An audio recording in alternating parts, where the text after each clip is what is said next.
வணக்கம். இன்னைக்கு நாம அன்போட தெய்வீக கட்டமைப்பை பத்தி ஒரு ரொம்பவே சக்தி வாய்ந்த தியானத்தை பார்க்க போறோம். இது எங்கிருந்து எடுத்ததுன்னா ஸ்ரீமத் சுவாமி சித்பவனந்தரோட தினசரி தியானங்கள்ல இருந்துதான். சரி வாங்க, இந்த ஞானம் அன்போட உண்மையான அந்த ஆழமான இயல்பை நமக்கு எப்படி புரிய வைக்குதுன்னு பார்க்கலாம். இந்த தியானம் எப்படி தொடங்குது பாருங்க.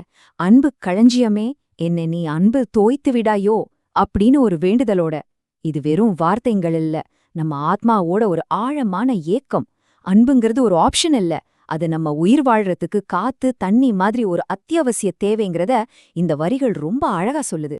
சரி, அந்த தனிப்பட்ட ஏக்கத்துல இருந்து நம்ம வாழ்க்கையில அன்பு எப்படி ஒரு சக்தியா செயல்படுதுங்கிறத பத்தி இப்ப பார்க்கலாம்.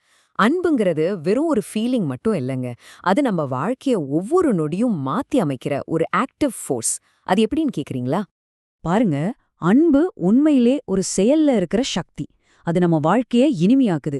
கஷ்டமான நேரத்துல நமக்கு தைரியத்தையும் பலத்தையும் கொடுக்குது. குடும்ப உறவுகளை இன்னும் அழகாக்குது.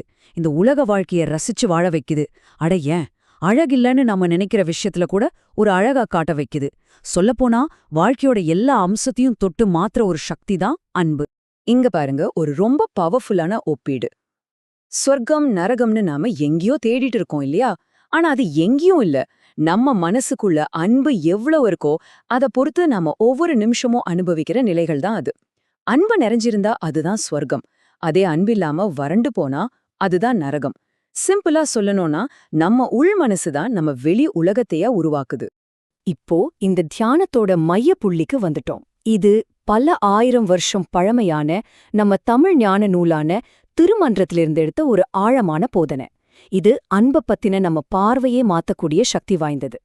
நாம அன்ப பத்தி இவ்ளோ பேசுறோம், ஆனா உண்மையில அதோட அடிநாதம் என்ன? அன்புனா என்ன?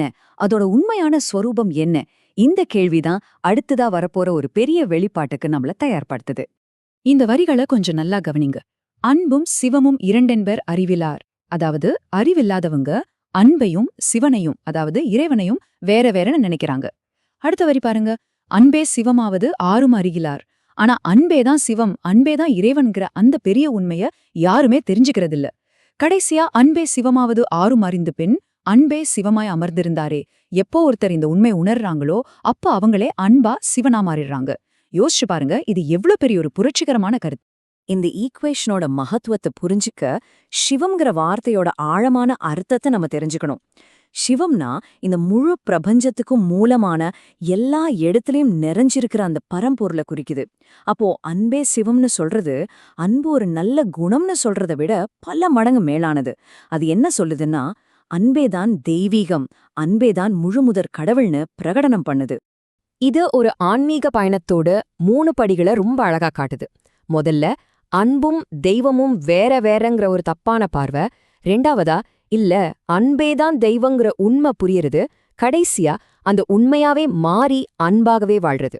இது வெறும் தெரிஞ்சுக்கிற விஷயம் இல்ல, அனுபவமா மாறுற ஒரு பயணம். இப்போ இந்த ஞானத்தோட உச்சக்கட்டத்துக்கு வரோம். அன்பே சிவம்னு தெரிஞ்சுக்கிறது ஒரு ஸ்டெப்.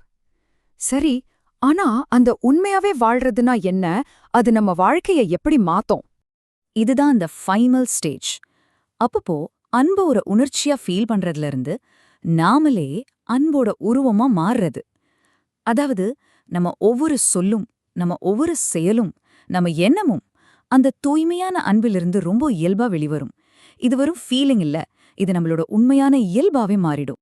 இந்த முழு தியானத்தோட மையச் செய்தியே இதுதாங்க. நம்ம நோக்கம் வெளியே இருந்து அன்பை தேடி உணர்றது மட்டும் இல்ல, நாமே அன்பா இருக்கிறது. அன்புங்கிறது நம்ம தேடி அடைய வேண்டிய ஒரு பொருள் இல்ல, அது நாம யாருங்கிறதோட இயல்பான வெளிப்பாடு. இந்த ஆழமான கேள்வியோடு இந்த ஆய்வை நான் முடிக்கிறேன். ஒருவேளை அன்புங்கிறது வெறும் ஒரு உணர்ச்சி மட்டும் இல்லாம அதுதான் நம்மளோட உண்மையான இயல்புன்னா, இன்னைக்கு நாம நம்ம வாழ்க்கையில என்னத்தை மாத்திக்கணும்? நம்ம உறவுகள்ல, நம்ம வேலையில, நம்மளோட சின்ன சின்ன தினசரி செயல்கள்ல இந்த பெரிய உண்மையை நம்ம எப்படி வெளிப்படுத்த போறோம்? கொஞ்சம் சிந்திச்சு பாருங்க.